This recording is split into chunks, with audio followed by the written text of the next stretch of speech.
and then I would watch all 7 series. Not in one Wow. day, obviously, but I'd be like, No. I just want to watch another one. Obviously, this is the amazing political drama starring Martin Sheen, Bradley Whitford, Richard Schiff, Alison Janney, which showed in America on NBC, which was based on the life of the American president.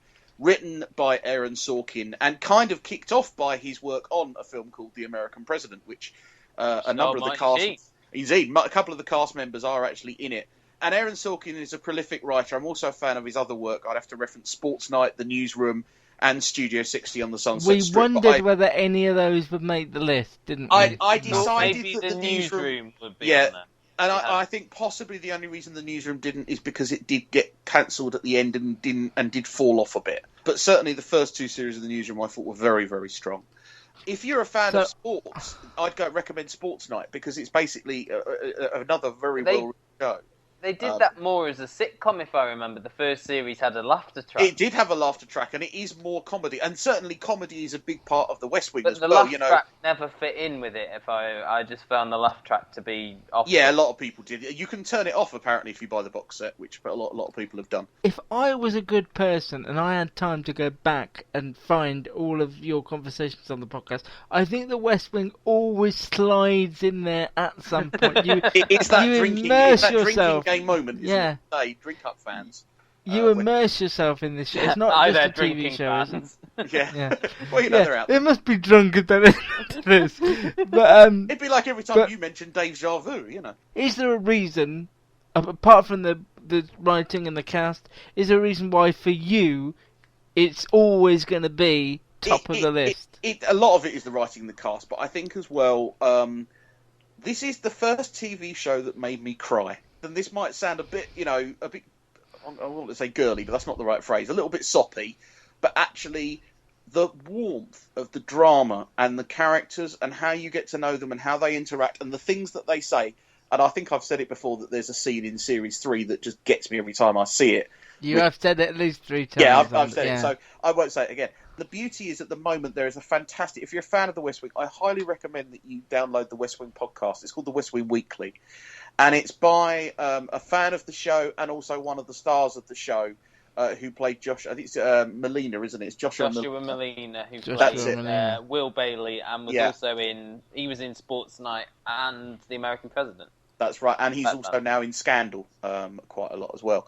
They're going over each of the episodes, and they're bringing stars of the show, or writers, or producers, or music people into the show. And I think for me, The West Wing has the full package: the great cast, the great writing, stirring music and scenes. It is what kicked off my love of American politics. At the end of Series 1, when the president got shot, I think that was just so... those incidents in America, when Lincoln got shot, when Kennedy got shot, when Reagan got shot, they're part of Americana. They live in the law. The JFK thing is part... If you grew up, if you're a part of it, that's just quintessentially an American thing. Because for me, I felt that it dipped in quality in the later seasons. A little bit. Especially after Rob Lowe left it. I mean, he was certainly, apart from Marty Sheen, the biggest name going in. He was the name, wasn't he? He was the name and he led the cast. It was expected that the show would focus more on him. In fact, one of the great things about The West Wing is that Martin Sheen was only supposed to be a bit part character in the first couple of episodes. In fact, that's why it was and Martin Sheen, wasn't it? That's right. And then he just was so good that he became, Aaron started to write him in more. At one time, did they consider not even having the president in it? I believe so, yes. Before they cast Martin Sheen, they had conceded sort of always having the president like a shadowy figure that just arrives or they go into the Oval Office and then he joins them and they cut to another scene. Martin Sheen was just so damn good, and he just became... I mean, a lot of people in that time would have voted for him over the presidents that they had. That over Bush. Yeah, that's the thing, is that he became such a good actor. People in America would have voted for an actual Bush. Yeah, over Bush, I think, over at one the of time. The Bushes, yes. They tapped into very much the Clinton administration stuff and the scandal that around him.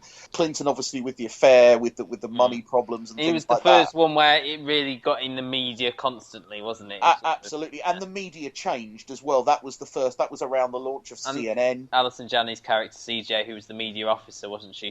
The press officer. She was one of the biggest characters in this because of the media being so prominent in modern politics, and I think her character was probably my favourite, if I'm honest. These are Gary's Desert Island Dramas. Oh, Josh? Yeah. The federal page of the Washington Post just called Carol to confirm that you're the Josh Lyman who stated on an internet website that the White House could order a GAO review of anything it wants.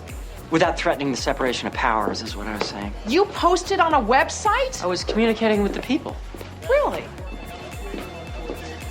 CJ, it's a crazy place. It's got this dictatorial leader who I'm sure wears a muumuu and chain smokes parliaments. What did you go there for in the first place? It's called lemonlyman.com. Let me explain something to you. This is sort of my field. The people on these sites, they're the cast of One Flew Over the Cuckoo's Nest. The muumuu-wearing parliament smoker, that's Nurse Ratched. When Nurse Ratched is unhappy, the patients are unhappy. You're McMurphy. You swoop in there with your card games and your fishing trips. I didn't swoop in. I came in exactly the same way everybody else did. Well, now I'm telling you to open the wardroom window and climb on out before they give you a prefrontal lobotomy and I have to smother you with a pillow. I'm Chief Bromden, yes, at this particular moment. I'm assigning an intern from the press office to that website. They're going to check it every night before they go home. If they discover you've been there, I'm going to shove a motherboard so far up your ass. What? Well, technically, I outrank you. So far up your ass! Okay? The dramas we couldn't live without. And then to end it, they actually then, forewritten the modern era of American politics with Barack Obama. Not a lot of people will know that the character of President Santos, or Congressman Santos, was actually written based on President Obama's life as a congressman and how someone from an ethnic minority could become president. And then, of course, life imitated art when, of course, Obama became president Josh years later. Based on one of Obama's cabinet as well? No. Josh has been nominated as being based on a number of people. So, yes, there probably was somebody, but he'd been in the show since the beginning. So, certainly, Alison Janney's character was based on the real-life press secretary Dee Dee Myers. If you listen to this podcast, a lot of the storylines that were written based on real-life events. There's an episode in Series 1 where they don't tell CJ, the press secretary, about India and Pakistan starting a war so that she won't tell the press. And that's based on a real incident that happened to Dee Dee Myers where she walked in on some people talking in the Oval Office and they said, oh, no, don't worry, go home, tell them there's no news. And they lied to her. So, do you enjoy political dramas now? Or do you just go, it's not as good as The West Wing, I can't watch it because it's just not as good as that? I do enjoy political dramas. I do like House of Cards. I do like... I know you're going to take the mick, Madam Secretary. I even enjoyed the short-lived one-year series when a woman took over as president, which was called Commander-in-Chief. Commander-in-Chief. Thank you very much, with Gina Davis. Yeah. It's great having met around, isn't it? Matt wondered whether Borgen might make your list. Borgen was on the Also Ran, but I think again... Everything was on this Also Ran list. Why didn't Borgen make it? Couldn't answer you that one, but that's I went with what the spirit of what we wanted. It's your list. There's no right or wrong. Yeah, there's no right or wrong answer, but Borgen was a strong consideration. If you'd like to compliment Gary on his list and agree, perhaps you just love Game of Thrones, you want to talk to him at The Gary Show on Twitter. Who wants to go next is the question. Hold on. I'll go next. Matt goes next. I'll ask the question. Hold on. I thought we said we go in this order and I would go next. That's okay. I understood it. Okay. So how is your list going to differ in structure to Gary's? Do you think you're going to do... Well, firstly, we share two shows on the list. Ooh. I think you can work out what they are. Gary, do you want to run down your list again? Yes, run them down only again. Do 5 to 1, because we already... Do all 10. These are Gary's Desert Island Dramas. So at 10 is Murder 1, at 9 is Fringe, at 8 is Silk, at 7 is The Wire, 5 is Battlestar Galactica. 6 is... Oh, what did I do wrong? 6 is Battlestar Galactica. 5 is 6. 6 is Battlestar Galactica because 6 was in it. 5 is Line of Duty. At 4 is Battlestar Galactica. No, it's not. Sorry, it's the other way around, isn't it? Sorry, 5 is Battlestar Galactica, 4 is Line of Duty. No, 6 I'm not looking at the list. 6 is Battlestar Galactica. 5 was Line of Duty. And 4 was Game of Thrones. Game of Thrones. That's it. Yeah. See, that's why you're here, Matt. 3 the X-Files. 2 was Twin Peaks, and number 1 the Fantastic Four. Okay. So I now know the two that Matt's list shares with Gary's. My way is going to be doing it sort of chronologically, how these dramas first sort of came into my life, how they sort of changed, Earlier on, there were two shows you were made a decision, about. And I've had a thought that's changed the list again. So I'm going to go back. Let's do your list now.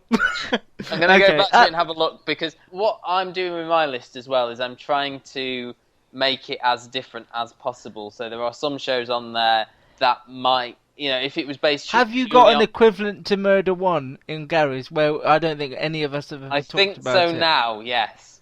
Yeah, okay, interesting. But I've tried to make it varied, so there's not many shows that are similar to each other. As we said before, this is things we could take. So, Gary, would you take the 10 box sets and be happy watching them forever and ever? Yeah, are you going to go on your island with all these shows? There is variety. There's that's a lot of them. So I have thought again about the idea of what would I want to watch if all I had to watch was this. This is how I've structured my list. For me, Heroes Series 1 is a fantastic series, but the rest of it completely... 2024, Season 5 was probably the best season. Disagree, Series 2, but, we'll argue, we'll arm wrestle. I like Season 2. I'm surprised you didn't say, because Season 5's got the whole sort of the dodgy president storyline. Well, yeah, but, I thought you'd love that. I did like it, but I didn't love it. No, I thought that was the best season, then probably Season 2 and then Season 1. What's weird is that of the also-rans, there are also only 2 British shows, one being Broadchurch, and the other being Endeavour, which did come very close to being on the list. Do you think your view on British TV has changed, or yes. do you think... I will watch and enjoy more British drama now through the podcast. There's 4 British shows on my list. Right. Of 10? Of 10. Yeah, but some of them could be Scandinavian, Matt. Or Luke, whatever. Luke. Yeah, Luke. You may not know what you're watching, but you don't know who we are either, so no, it's fine. I'm consistent in my ignorance. Bosnia and Herzegovina, you never know. Homeland Series 1 was amazing. You didn't think about... Yeah, I tell you what, the thing that I suppose the story behind Homeland for me was at the point of which Homeland was coming out, I was watching a lot of the American upfronts, which we've always talked about on this podcast, and the trailer, just my jaw hit the floor of how good it was. And actually, I remember there being a leaked version of the pilot, because I watched that. Oh, did you? A lot of people say that, the pilot episode of The West Wing is very different to episode 2. And it is, because it was made 3-4 months beforehand. Because there's no way in America that a show gets made without the pilot being watched by American executives. There were some surprises on there. That is Gary's Desert Island. We will leave him to his box sets. Probably going to go and watch The West Wing again, probably. In fact, I don't think you need the other 9 box sets, do you? In all honesty, you could probably just take The West Wing and be quite happy. As long as I can have the extra commentary, to keep it fresh. So we'll do Matt's list next, which at the moment, as it stands, only has 4 British shows on it. We'll only have 4 British shows on it. Is that a conscious decision, or is that just how it turned out? You can ask him. I can't. I want to do his list. I'm not lying. Well, okay. Let's crack on. Yeah, and now Matt's list. We've only got 90 minutes. We could do another. It's only been an hour and 27 minutes with Gary so far, so that's fine. Take care. We will be back with Matt's Desert Island Dramas next time. Bye-bye. Bye. Make sure you subscribe on iTunes for the latest episodes of the Custard TV podcast.